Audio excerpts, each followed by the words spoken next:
many bodies does it take for someone to be considered a serial killer? Is it 2, 5, 10? Well, something very sinister is happening within the shadows of Austin, Texas. And this isn't about freedom, rights, policies, or politics. No, it's far more bloody. In Austin, multiple bodies have been discovered in Lady Bird Lake, 13 to be exact. For context, when we began writing this video, that number was 11. To set the stage, Lady Bird Lake was originally called Town Lake. It was created in the 1960s by the city of Austin as a cooling pond for the Rainey Street power plant. Technically, Lady Bird Lake isn't a lake, but a reservoir formed by a dam section of the Colorado River, which was shut down in 2007. On July 6, 2007, Town Lake was officially renamed Lady Bird Lake, just 2 weeks after the death of former First Lady Claudia Alta Johnson, known as Lady Bird. It's also essential to understand the size of Austin and the lake's location within the city. In case you are unfamiliar, Austin is the capital of Texas, located near the middle of the state. Its population has grown rapidly, particularly due to an influx of citizens, celebrities, and corporations moving from California, calling Austin the new Silicon Valley. As of the 2022 census, Austin's population was approximately 1 million, but it is likely much higher in 2024.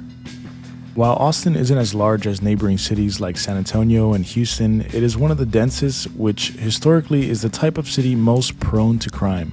Austin has a unique blend of a college town atmosphere mixed with city life, something relatively rare in Texas. The city is famous for its bars, festivals, and nightlife, especially for young adults. Notable attractions include 6th Street, a historic entertainment district filled with bars, restaurants, and venues, and the Austin City Limits, or ACL Music Festival, held annually at Zilker Park. Tourism plays a significant role in Austin's economy, contributing an estimated $7.4 billion. Some speculate this may be why the Austin Police Department has been hesitant to announce that there is a killer on the loose. On July 14, 2022, at approximately 7:37 a.m., a fisherman casting his line near the Roy G. Guerrero, Colorado River made a grim discovery. He spotted a body floating in the water and promptly called 911. This incident set off a chain of events that would lead to more bodies being found throughout 2022, 2023, and 2024, with some dating all the way back to 2008. In 2022 alone, 4 bodies were discovered in the lake, 3 of them in December.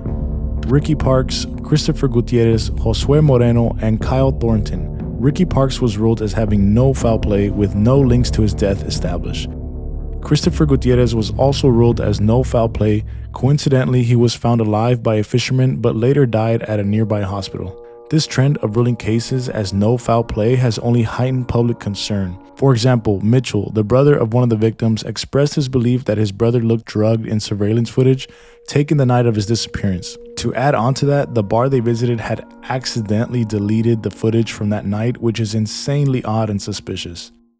Come back a day or two later, I'm like, dude, you gotta be more on this. This is an active missing persons case. You need to be responding within like minutes, an hour, and we were not on the priority list. How did APD do when it came to looking for your brother and keeping you informed? So the APD did an absolutely terrible job with my brother's case. There was people asking for wrong dates of footage. It was hard to get staff to help. It was hard to get people to respond, but I just didn't feel the urgency. I didn't feel like they truly cared. My brother deserved better than that. 3 days after he'd been missing, that he was not in the water. Apparently they were full of shit because they didn't believe their own initial search, so now they went back to the water, but someone found him. There was some guy that has an apartment right here off of Riverside, went out with his cup of coffee in the morning, saw a body floating and called 911. Police didn't even find him? Nope, it was a random person in their apartment.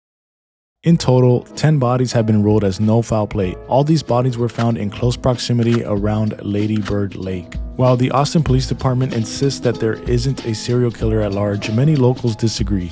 Who wouldn't be concerned with 13 bodies found in the same location, mostly young adults, with most cases ruled as no foul play? There are also discussions about the APD's alleged incompetence, rumors of a Smiley Face Killer, drink spiking incidents, and even alleged FBI interference. The alleged serial killer reportedly left spray-painted smiley faces around where the bodies were found, which seems deliberate. However, those who disagree say the smiley faces are part of Austin's vibrant street art culture and are unrelated to the cases. On a different note, there have been reports of drink spiking incidents dating back to 2019. One woman reported being drugged while out on Rainey Street, a popular nightlife area in Austin, prompting an investigation by local police, though details on that investigation remain scarce. Doctors have noted a pattern of patients presenting symptoms consistent with drugging, suggesting widespread drink tampering. Now, you might wonder if the bodies were linked to drink spiking since many were reported missing after a night out, but unfortunately, standard drug tests are quite inadequate at this point in time, missing a range of substances including fentanyl. Just 2 milligrams of fentanyl can be lethal, which is roughly around 10 grains of salt.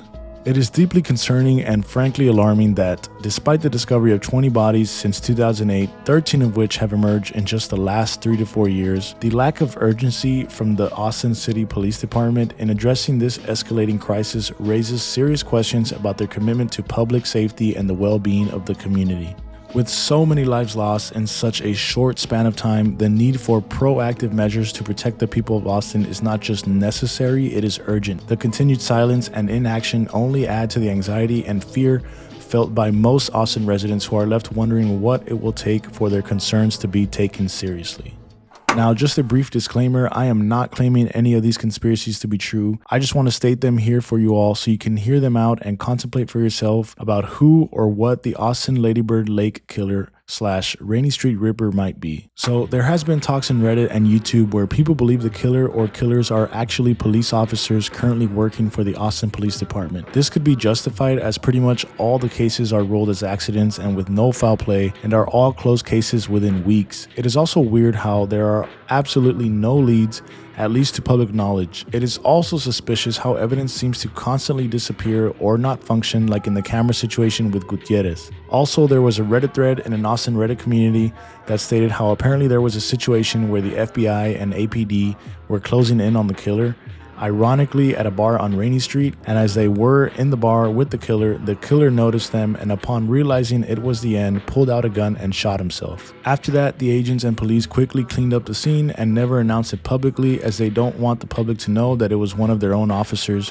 sworn to protect them who was performing these gruesome acts. But of course, this was from Reddit, so take it with a bucket of salt. This next theory, in my opinion, might make a little more sense. According to one Reddit user who apparently serves in the military, noted how similar the dates of the murderers aligned with typical military on-duty and off-duty seasons. Basically, there was around a 2-year gap where no deaths or mysterious murders took place at all in Austin's Lady Bird Lake. Now, although these years were during the peak of COVID, and you can argue that no one was really out and about at bars, this Redditor stated how psychologically there is no way a true serial killer would just take a break from killing, from what motivates them day to day, week to week, month to month. Eventually, even during COVID, he or she would have to kill again somehow to appease their insatiable appetite for murder. And because there were no deaths for 2 years, the Redditor explains how maybe the killer had to be sent off back on duty in the military somewhere. This explains why they might like to kill, since they see death and sometimes even inflict it on a day-to-day basis as their career. This also explains how all of a sudden after those 2 years, a plethora of newfound bodies and mysterious deaths start reappearing in Austin again.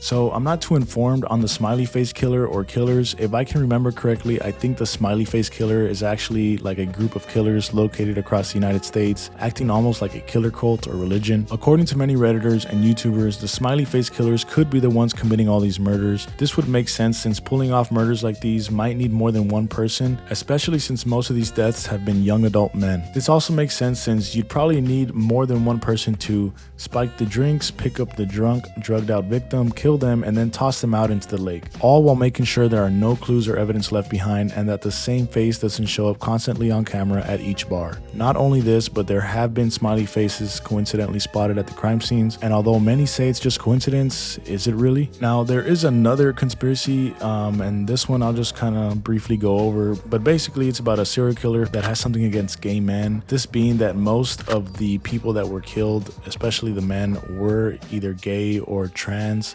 or, you know, like appeared to be gay, I guess you could say. So that's just a theory out there in the internet. Now, this last one isn't really a theory, but many people are accepting the fact that there just really isn't all that much evidence that points to foul play. And honestly, I can see their point here. There really is no incriminating evidence against anyone, at least from what we know in the public. Yeah, there are some weird things that happen, but you can always blame that to how slow and stupid police departments usually work. Also, the lake is right next to many bars, and if you've ever blacked out before, it is insanely scary to learn that you do not remember anything from the past 2 to 4 hours you were blacked out. Now, imagine blacking out at Rainey Street while you listen to a cold.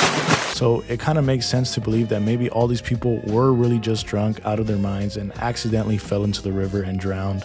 Anyways, we'll never know what actually happened to these people who passed away, unfortunately, but maybe someday we will, and all these victims and their families can finally obtain justice. Let me know what you think in the comments below, and if you enjoyed the video, please leave a like and subscribe. Anyways, that's all for today, and remember, if you're ever in Austin, maybe you just shouldn't drink during your stay.